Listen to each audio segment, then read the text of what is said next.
नमस्कार. मी ॲडव्होकेट श्रीरंग चौधरी परखडमतमध्ये आपलं स्वागत. काल दिनांक 16 ऑगस्ट रोजी संसदेचं अधिवेशन अ, 13 ऑगस्टला संपलं आणि संसदेच्या दोन्ही सभागृहांमध्ये 127वं घटनादुरुस्ती विधेयक, ज्यामुळे नियोजित 105वी घटनादुरुस्ती होईल, असे सर्व संकेत आहेत. त्याच्यामध्ये काही तांत्रिक बाबी अजून पूर्ण व्हायच्यात. त्याच्यामुळं ते विधेयक जे आहे त्याचा कायदा झालेला नाही. त्या तांत्रिक बाबी यथावकाश पूर्ण होतील. म्हणजे राज्यांकडून रॅटिफिकेशन त्याचं वगैरे, वगैरे. मुद्दा असा, की ह्याच्याविषयी श्री शरद पवार जे महाविकास आघाडीचे जनक आहेत आणि महाराष्ट्रामधले आजच्या घडीला सगळ्यात जास्ती अनुभवी आणि सगळ्यात प्रदीर्घ काळ ज्यांनी मुख्यमंत्रीपद भूषवलं, असे हे महाराष्ट्राचे नेते, त्यांनी जे प्रेस कॉन्फरन्स घेतली, त्या प्रेस कॉन्फरन्समध्ये त्यांनी असं सांगितलं, की अ, ओबीसींची दिशाभूल करतंय. ओबीसींना अधिकार देऊ केलं, ज्या घटनादुरुस्तीने असं जे सरकार प्रतिपादन करतंय, ते फसवाफसवी आहे.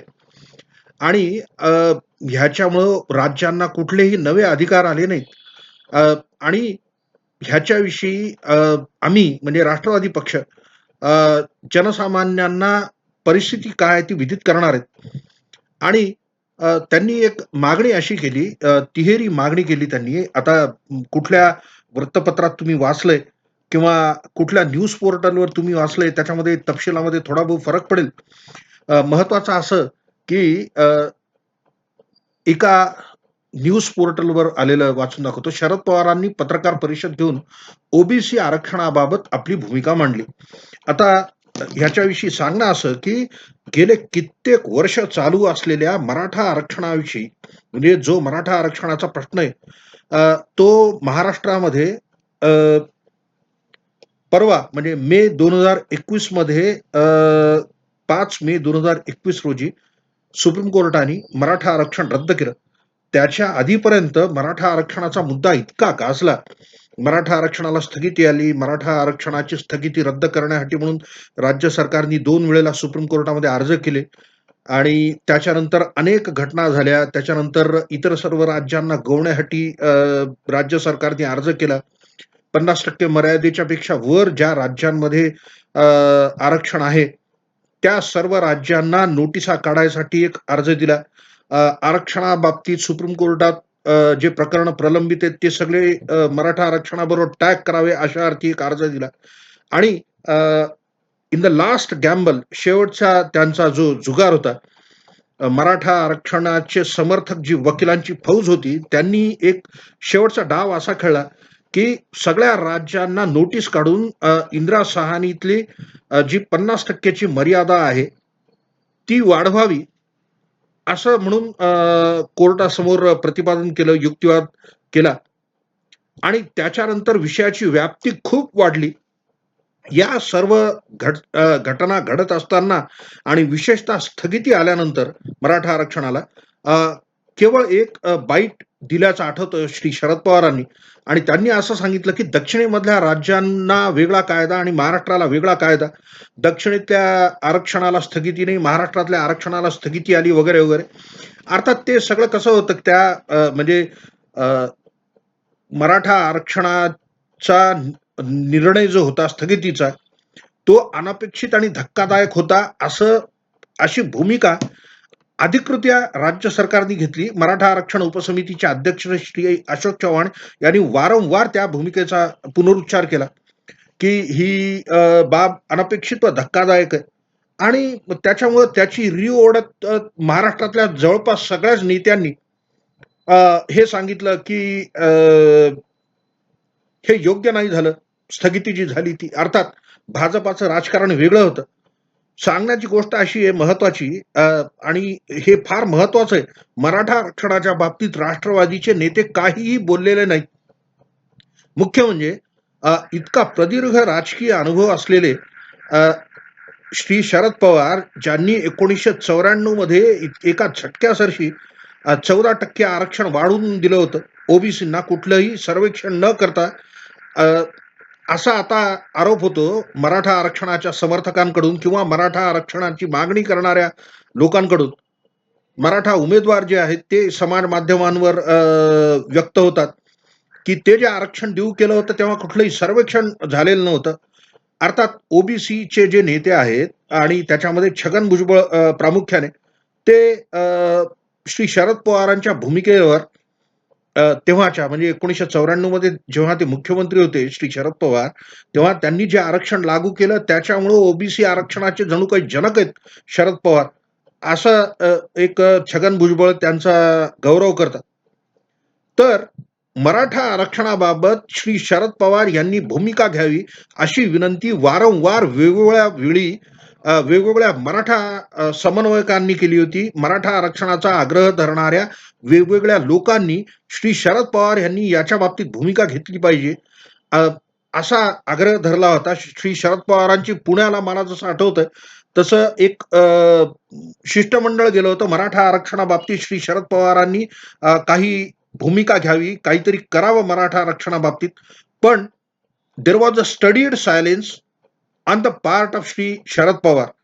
म्हणजे संपूर्ण मौन राखलं होतं श्री शरद पवारांनी. आणि त्या परिप्रेक्ष्यामध्ये जेव्हा ओबीसी आरक्षणाचा विषय निघाला, म्हणजे तो विषय असा निघाला, महाराष्ट्रासाठी तो विषय नाहीच आहे ओबीसी आरक्षणाचा.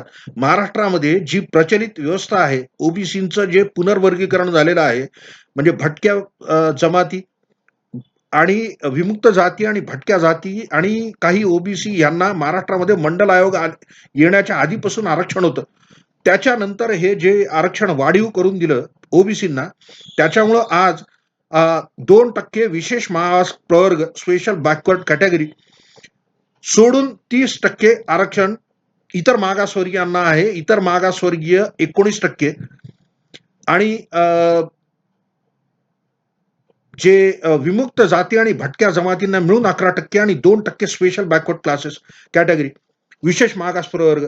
तर ही जी सध्याची व्यवस्था आहे इतर मागासवर्गीयांची महाराष्ट्रामध्ये, ती समाधानकारक आहे. कुठल्या जातीचा आमचा समावेश इतर मागासवर्गीयात करावा अशी मागणी नाहीये.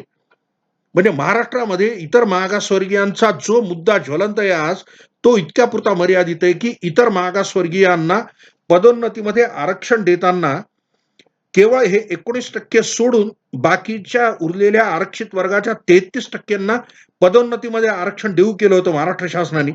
2001च्या कायद्याने 2004चा एक जी-आर काढून पदोन्नतीमध्ये आरक्षण केवळ निवळ जे ओबीसी आहेत 19% त्यांना नाकारण्यात आलं होतं.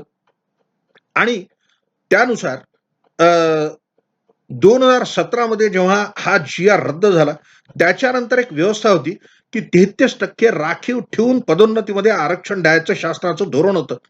त्या अर्थी 2017 मध्ये जी-आर निघाला होता. तो रद्द करून त्याच्यातही बरेच झाले प्रकार. पण तो जी-आर रद्द करून 7 मे रोजी 100% पदोन्नती सेवा ज्येष्ठतेनुसार व्हावी अशी महाराष्ट्र शासनाने जी-आर काढून तरतूद केली. आणि ह्याच्यामध्ये सगळ्यात महत्वाची भूमिका बजावली राष्ट्रवादीचे जे उपमुख्यमंत्री आहेत श्री अजित पवार यांनी.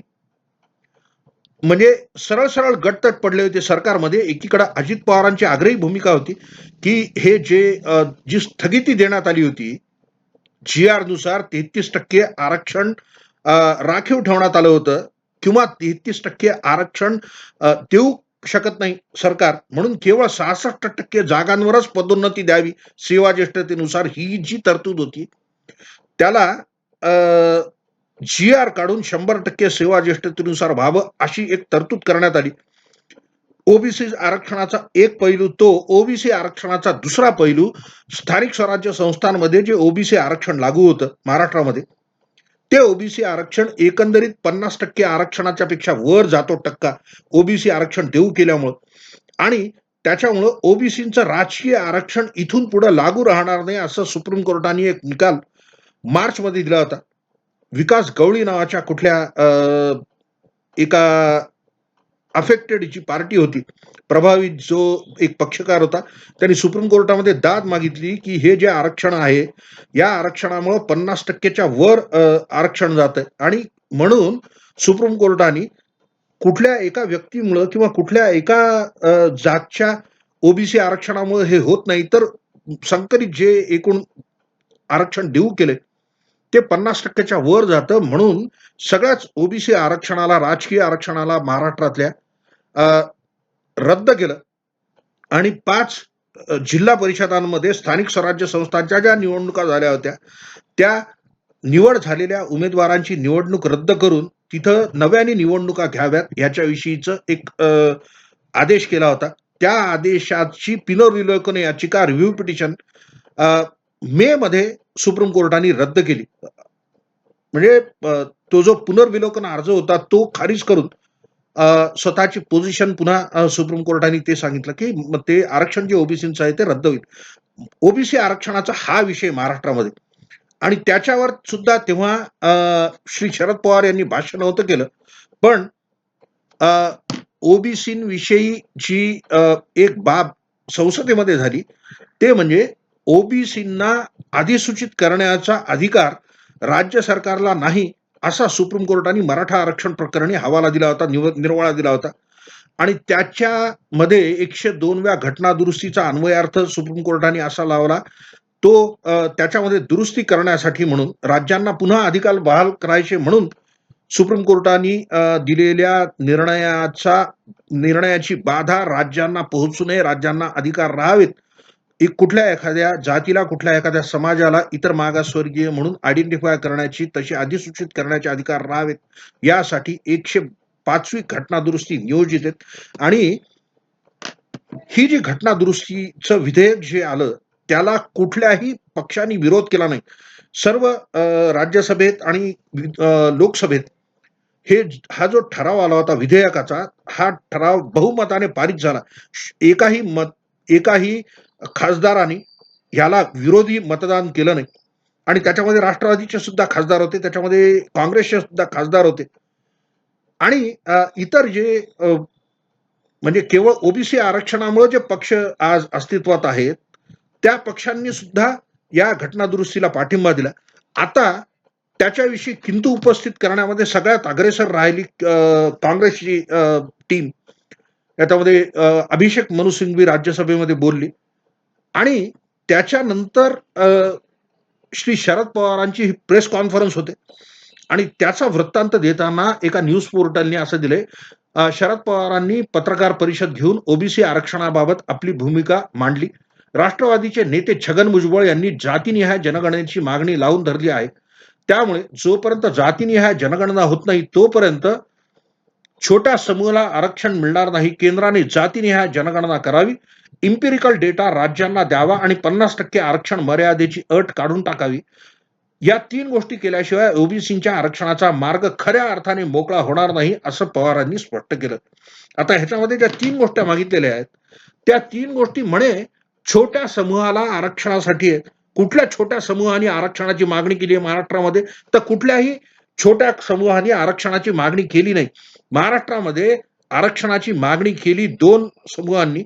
एक अतिशय प्रबळ राजकीय दृष्ट्या जो पक्ष आहे, तो म्हणजे राजकीय जो समूह, ते म्हणजे मराठा जातीने आरक्षणाची मागणी केली होती आणि मराठा आरक्षण एक विशेष प्रवर्ग करून एसीबीसी नाव त्या प्रवर्गाला देऊन त्याच्यामध्ये केवळ मराठा जातीचा समावेश करून 16% आरक्षण त्यांना देऊ केलं होतं. पुढे हायकोर्टाने ते वैध ठरवताना त्या आरक्षणाची टक्केवारी कमी केली.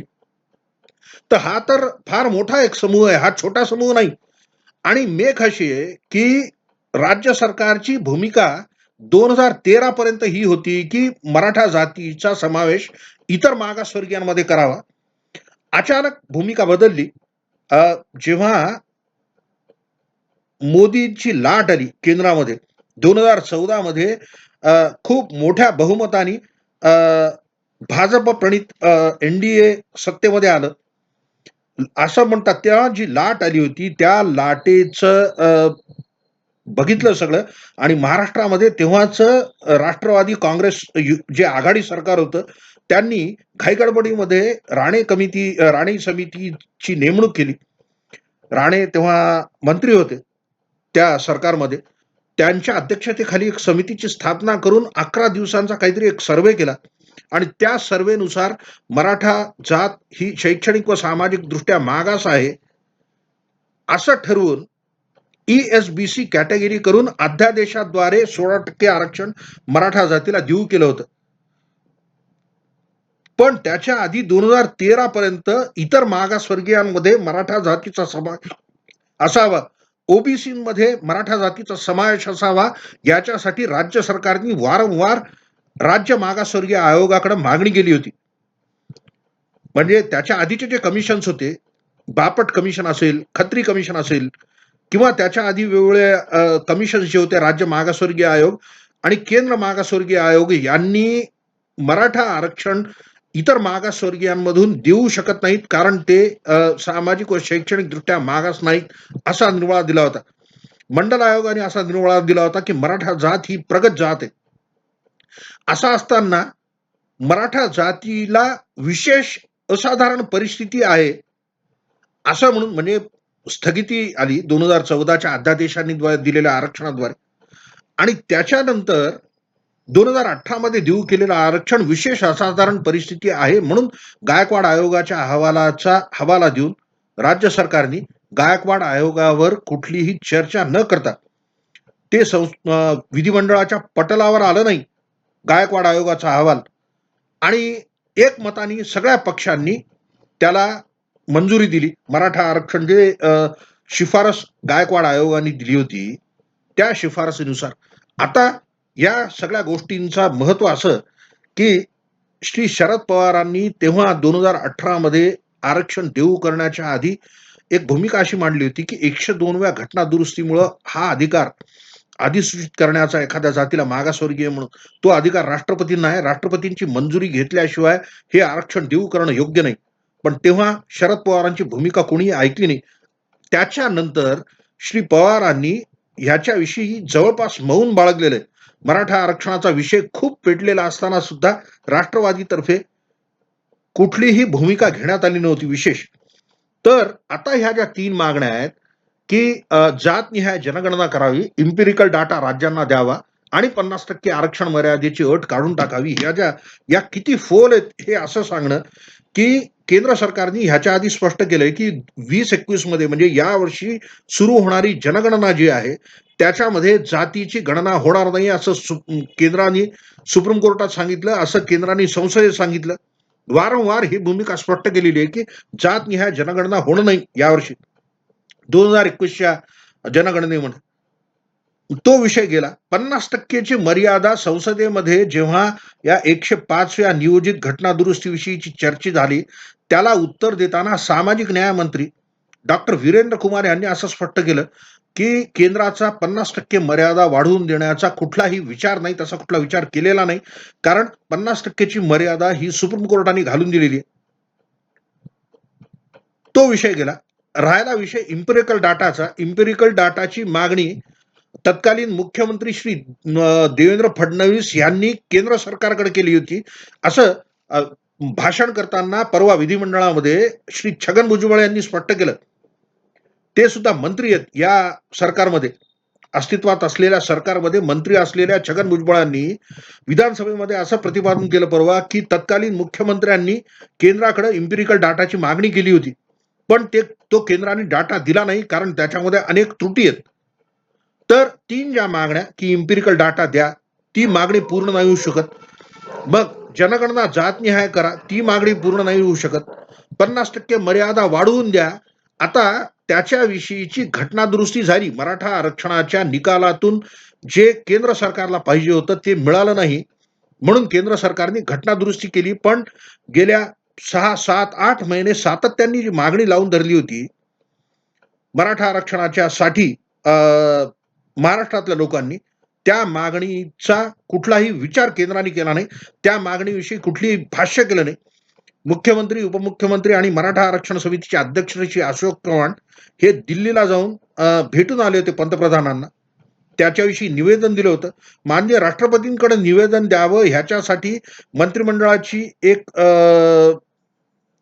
डेलिगेशन, एक मंत्रिमंडळाचं प्रतिनिधिमंडळ, मंत्रिमंडळाचं माननीय राज्यपालांकडे जाऊन त्यांनी माननीय राष्ट्रपतींना पत्र द्यावं याच्यासाठी एक दिलं होतं. मोठा समारंभपूर्वक ती एक भेट झाली कुठं राजभवनमध्ये मुंबईला. हे सगळं झालेलं असताना केंद्राने ह्याच्याविषयी भूमिका घ्यायला नकार दिला आणि असं असताना श्री शरद पवार ओबीसीविषयी सांगतात आणि ह्या सुद्धा ह्याच्यामध्ये जाता जाता मराठा आरक्षण देता येणार नाही जर मर्यादा वाढवली नाही तर, पण विषय ओबीसी आरक्षणाचा आहे. तर काय काय असतं की जितकं बोलण्यातून होतं तितकं काही काही बरचसं सूचक न बोलण्यातूनही होत असतं. मराठा आरक्षणाबाबत श्री शरद पवारांनी कुठलीही प्रेस कॉन्फरन्स घेतली नाही. मराठा आरक्षण रद्द झाल्यानंतर त्याच्याविषयी कुठलंही भरघोस असं भाष्य केलं नाही. ते न करता केंद्रामध्ये ओबीसी आरक्षणाविषयी जे काय झालं त्याच्यानंतर आपले मंत्री श्री छगन भुजबळ यांची काय भूमिका ते सांगून प्रेस कॉन्फरन्समध्ये इतर अनेक विषयांबरोबर हा एक विषय असं म्हणून जे घेतलं आणि इकडं तिकडं वृत्तपत्रांमध्ये टीव्हीमध्ये सगळीकडे हे आलं की ओबीसी विषयीची केंद्र सरकारची भूमिका फसवी हे फार सूचक आहे आणि ह्याच्याविषयी साकल्याने विचार झाला पाहिजे की पुन्हा एकदा सांगणं की महाविकास आघाडीचे जनक आणि महाराष्ट्रातले सर्वात मुरब्बी राजकारणी श्री शरद पवार ह्यांचं मराठा आरक्षणाबाबतचं मौन बरंच काही सांगून जातं. त्या दृष्टीने हे महत्वाचं आहे की ओबीसी आरक्षणाच्या बाबतीतल्या बातमीमध्ये श्री शरद पवार इतर मागासवर्गीयांच्या आरक्षणाचं बोलतात. त्याच्यामध्येच मराठा आरक्षणाचा सुद्धा उल्लेख करतात. मराठा आरक्षणाचा एकमेव मार्ग याच्या आधी अनेक व्हिडिओमध्ये सांगितले मी आहे तो म्हणजे इतर मागासवर्गीयांमध्ये मराठा जातीचा समावेश जर केला तरच मराठा आरक्षण देता येऊ शकेल. कारण 50% मर्यादा भंग आता होणं नाही. तसं जर कोणी केलं तर सुप्रीम कोर्ट ते हाणून पाडणार हे तर निश्चित आहे. 5 मे 2021 रोजी सुप्रीम कोर्टाने पुनरुच्चार केला 50% मर्यादेचा. केंद्राची सुद्धा भूमिका तीच आहे. असं असताना वेगळं मराठा आरक्षण देऊ करता येणं राज्य सरकारला अशक्य आहे. प्राप्त परिस्थितीमध्ये मराठा आरक्षणाचा एकमेव मार्ग म्हणजे मराठ्यांचा समावेश ओबीसी मध्ये करणं. पण ते करणं मराठा लोकांचा समावेश इतर मागासवर्गीयांमध्ये करणं राजकारण्यांना कन्व्हिनियंट नाहीये. राजकारण्यांना ते अशक्य आहे ती भूमिका घेणं आणि म्हणून इतर आरक्षणाला अस्तित्वात असलेल्या आरक्षणाला धक्का न लावता ही भूमिका वारंवार मांडल्या जाते. इतर अनेक नेत्यांप्रमाणे भाजपप्रमाणेच जे शरद पवारांनी परवा सांगितलं काल जे प्रेस कॉन्फरन्समध्ये ते सुद्धा निव्वळ धूळफेकही जे योग्य मराठा आरक्षणाच्या बाबतीत जे उचित आणि जो एकमेव मार्ग त्याच्याविषयी बोलायची सुद्धा कोणाची प्राज्ञा नाही. कारण इतर मागासवर्गीय गट अतिशय प्रभावी आणि इतर मागासवर्गीय लोक कुठल्याही प्रकारे आपल्या 19% मध्ये मराठा जातीचा अंतर्भाव होऊ नये याच्यासाठी सातत्याने प्रयत्नशील आहेत. कुठे त्यांना असं जर वाटलं की कोणी त्याची भूमिका मांडताय लगेच प्रेस कॉन्फरन्स वगैरे घेऊन त्या भूमिकेचं खंडन करणारे नेते ओबीसीचे वेगवेगळ्या प्रवर्गांचे आहेत. तर ही जी परिस्थिती आहे ह्याच्यामध्ये शरद पवारांच्या कालच्या प्रेस कॉन्फरन्समध्ये जे काय झालं त्याच्याविषयी विचार व्हावा. ही महाराष्ट्रातल्या जनतेला हे आवश्यक आहे. सगळ्यांनी हे समजून उमजून घेणं. पुन्हा एकदा मराठा आरक्षणाबाबत मौन बाळगून केवळ ओबीसी आरक्षणाबाबत श्री शरद पवारांनी भाष्य करणं हे बरंच सूचक आहे. आपण हे ऐकून घेतलं. धन्यवाद. परखड मत या माझ्या चॅनलला सबस्क्राईब करा. आपल्याला या व्हिडिओमधले मतं आवडली तर पुढं हा व्हिडिओ शेअर करा. आपण हे ऐकून घेतलं. धन्यवाद. मी ॲडव्होकेट श्रीरंग चौधरी परखड मतसाठी.